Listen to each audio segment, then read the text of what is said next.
Ce lundi 6 février 2023, dès 21h10, la chaîne C-Star diffuse la comédie Chercher la femme avec au casting Félix Moati, William Lebguil et Camélia Jordana. Mais saviez-vous que le film était inspiré d'étonnantes histoires vraies? On vous dit tout. Dès l'été 2017, le film Chercher la femme attirait plus de 171 000 spectateurs dans les salles obscures, curieux de découvrir le trio Félix Moati, William Lebguil, Camélia Jordana à l'écran dans ce long métrage comique. Celui-ci est diffusé ce lundi 6 février 2023 dès 21h10 sur C-Star, l'occasion de nous intéresser de plus près aux différentes histoires vraies qui ont inspiré son écriture. Et tout commence avec celle de sa réalisatrice, Sou Abadi. Certains malheurs d'Armand dans le film prennent leur source dans mes expériences personnelles. J'ai passé une partie de ma vie sous la République islamique d'Iran.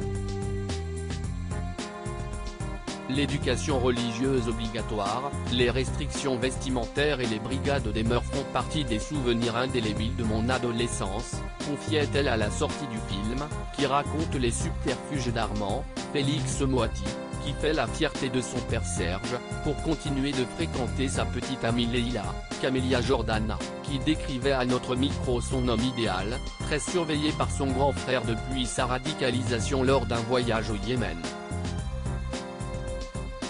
Et Sou Abadi aura d'ailleurs quelques soucis avec son tchador, vêtement traditionnel couvrant. À son retour sur place, je me suis cassé la figure plus d'une fois en me prenant les pieds dans le tissu, je me suis renversé du thé brûlant en essayant de boire avec un tchador. Certains malheurs d'Armand dans le film prennent leur source dans mes expériences personnelles.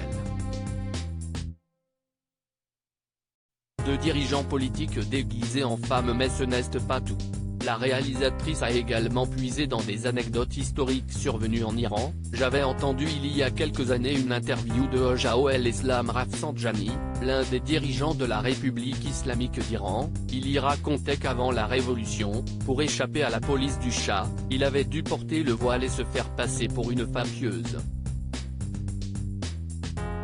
Par ailleurs, un ex-président iranien, aujourd'hui réfugié en France, a fui l'Iran en 1982 déguisé en femme voilée.